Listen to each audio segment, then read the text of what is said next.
शाळेत मुलामुलीही पाठवत नव्हतं. अशा काळात महामानव एका गरीब घरी म्हणजे 3 जानेवारी 1831 जन्म झाला.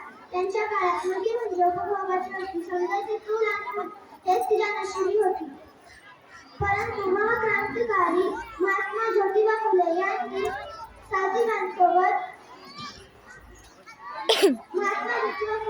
सावित्रीबाईंसोबत 1840 ला लग्न केले. त्यावेळी सावित्रीबाई अवघ्या 9 वर्षांच्या होत्या. सावित्रीबाईंना सुद्धा लिहायला वाचायला येत नव्हते. ज्योतिबांनी सावित्रीला शिकवलं. त्या गणित शिकल्या, लिहायला वाचायला शिकल्या. मित्रांनो, जेव्हा ज्योतिबांनी सावित्रीला धडे शिकवले त्यावेळी समाजातील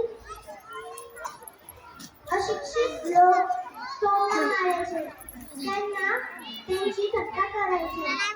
पण त्यांनी त्यांच्या मनात अरे जागेवर उठू नका.